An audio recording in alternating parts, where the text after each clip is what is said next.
नमस्कार बच्चों, मैं लक्ष्मी गोस्वामी राजस्थान सरकार व वेदांता के CSR इनिशिएटिव ई कक्षा में आप सभी का स्वागत करती हूं, जिसके टेक्निकल पार्टनर हैं मिशन ज्ञान। बच्चों, यहां पर हम अध्ययन कर रहे हैं बिहारी जी के दोहों का। हमने इससे पूर्व भी 2 वीडियो बिहारी जी के दोहों का अध्ययन किया है। अब ये बिहारी जी के दोहों का अंतिम वीडियो है, उसके बाद हम प्रश्नोत्तर करेंगे। तो आइए बिहारी जी के दोहों का अध्ययन करते हैं। लिखन बैठी जा की छवि, गही गही गरब गरूर, भय न केते जगत के चतुर चितेरे कूर। तो यहाँ पर छवि, सुंदरता, गही गही धारण कर करके, गरब गर्व, गरूर घमंड, केते कितने ही, चितेरे चित्रकार, कूर असफल। तो हम इसका अर्थ करते हैं। लिखन बैठी जाकी छवि की नायिका है, उसकी छवि का चित्र बनाने के लिए अनेक चित्रकार आए हैं और वो कैसे हैं, गर्व गरूर, वो बहुत अच्छे चित्रकार होने का गर्व घमंड धारण किए हुए हैं। तो जैसे ही वह नायिका की छवि का चित्र बनाने के लिए बैठते हैं तो उनके गर्व टूट जाते हैं। क्यों टूट जाते हैं? क्योंकि नायिका की जो छवि है वो पल पल में परिवर्तित होती है और वह जब भी नायिका की तरफ देखते हैं तो उन्हें हर बार उसका रूप बदला हुआ लगता है। तो उनके गर्व घमंड सब चूर हो गए हैं। भय न केते जगत के, चाहे वो जगत के कितने ही चतुर चित्रकार हैं, लेकिन उनके जो सारे गर्व हैं वो असफल हो गए हैं। उनके जो घमंड है वो सब टूट गए क्योंकि वो नायिका का चित्र बना ही नहीं पाए। आइए हम इसके भावार्थ देखते हैं।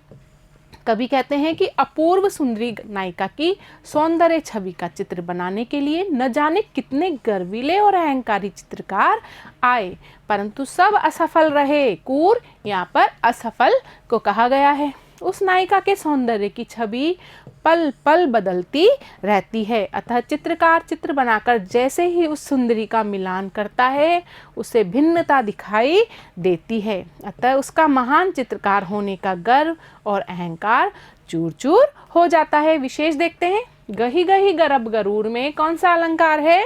अनुप्रास अलंकार है। अतिशयोक्ति अलंकार का प्रयोग किया गया है। बहुत बड़ा चढ़ाकर वर्णन करना अतिशयोक्ति अलंकार होता है, तो यहाँ पर नायिका का भी बहुत बड़ा चढ़ाकर वर्णन किया गया है। अगला दोहा देखते हैं।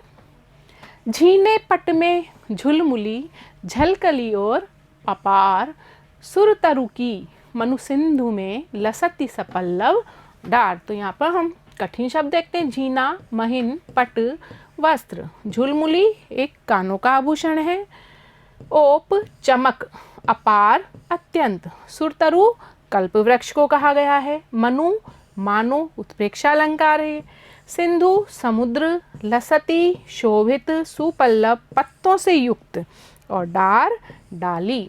तो हम इसका अर्थ करते हैं। झीने पट में झुलमुली की नायिका के सौंदर्य का वर्णन यहाँ पर किया गया है। यहाँ पर कवि कहते हैं कि नायिका ने जो झीने वस्त्र पहन रखे हैं, पारदर्शी वस्त्र पहन रखे हैं, तो उसके जो कानों का आभूषण है झुलमुली, वह झिलमिलाकर क्या कर रहा है? अत्यंत ही चमक रहा है। सुर तरु की मनु सिंधु में, और उसको देखकर ऐसा लग रहा है, यहाँ पर जो मनु शब्द आया है तो वो कौन सा अलंकार है? वो उत्प्रेक्षा अलंकार है। तो यहाँ पर देखो, जहाँ पर मनु शब्द आ जाता है, मैंने आपको बताया, यहाँ पर भी संभावना व्यक्त की कि ऐसा लग रहा है।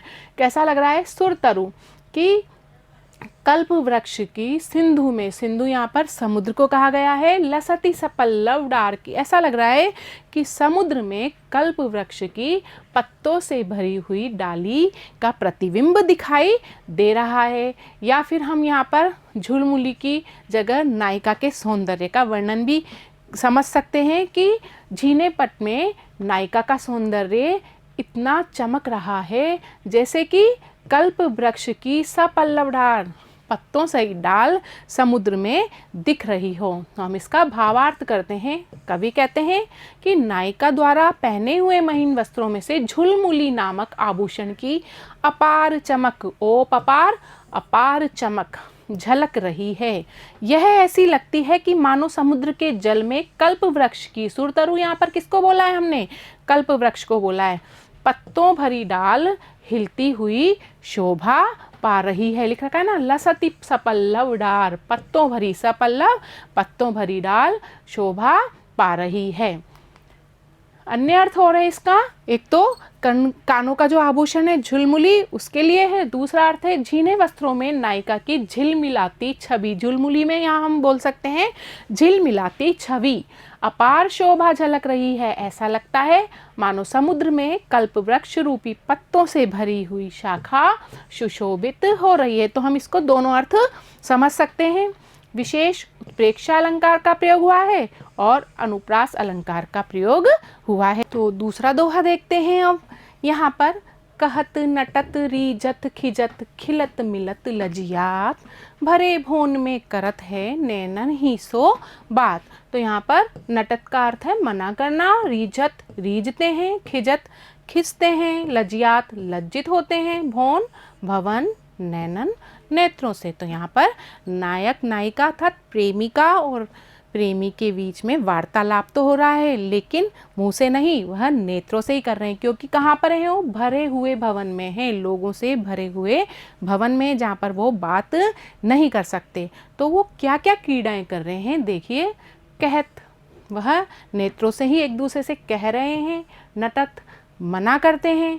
रीझत, एक दूसरे पर रीझते हैं। खिजत, एक दूसरे से खिंचते हैं, नाराज भी होते हैं। खिलत, एक दूसरे को देखकर खिलते हैं। और मिलत, मिलने की बात करते हैं। और लजियात, और लज्जा का अनुभव भी करते हैं। भरे भवन में करत हैं, वह लोगों से भरे हुए भवन में ही करते हैं। नैनन हूँ सो बात, नेत्रों से ही बात करते हैं। इसका भावार्थ देखते हैं हम। कवि कहते हैं कि नायिका दोनों ही लोगों से भरे भवन में मुंह से कुछ न बोलकर, नायक और नायिका दोनों ही क्या कर रहे हैं, भरे हुए भवन में मुंह से कुछ न बोलकर अपनी सभी भावनाएं अपने नेत्रों के हाव भावों से व्यक्त कर रहे हैं। वे आंखों के माध्यम से ही कहते हैं, मना करते हैं, एक दूसरे पर रीझते हैं, मिलते हैं, खींचते हैं और प्रसन्न होते हैं और लज्जा का अनुभव भी करते हैं। ये सारे भाव ये अपने नेत्रों से ही कर रहे हैं। तो संयोग श्रृंगार रस का मनोहारी वर्णन किया गया है। अनुप्रास अलंकार का प्रयोग हुआ है। देखिए यहाँ पे त वर्ण की आवृत्ति हो रही है। तो यहाँ पर नाद सौंदर्य भी है, ध्वनि का सौंदर्य भी इस दोहे में है। अगला दोहा देखते हैं। कागद पर लिखत न बनत, कहत संदेशु लजात, कही है सबहु तेरो हियो, मेरे हिय की बात।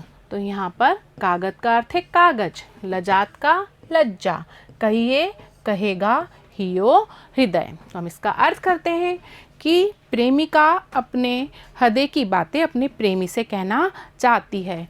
तो उस कागज पर लिखत न बनत, वह उस संदेश को कागज पर लिख नहीं सकती। कहत संदेशु लजाती, और संदेश कहने में उसको लज्जा भी आती है। कही है सबहु तेरो हियो, तो नायिका कहती है कि यदि जो भावनाएं मेरे हृदय में हैं तो वह सामने प्रेमी के हृदय में होगी। तो यदि उसे मुझसे प्रेम होगा तो उसका हृदय मेरे हिय की बात, मेरे हृदय की बात को अपने आप समझ जाएगा।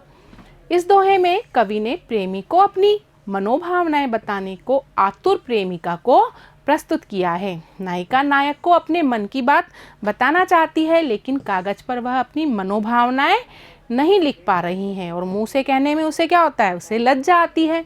अतः वह कहती है कि यदि हमारा प्रेम सच्चा है तो नायक का हृदय उसके हृदय की बात स्वयं ही जान जाएगा। विशेष आदर्श प्रेम भावना का स्वरूप प्रस्तुत किया गया है। सरल शब्दों में हृदय को छू लेने वाली भावनाएं साकार हुई है। अगला दोहा देखते हैं।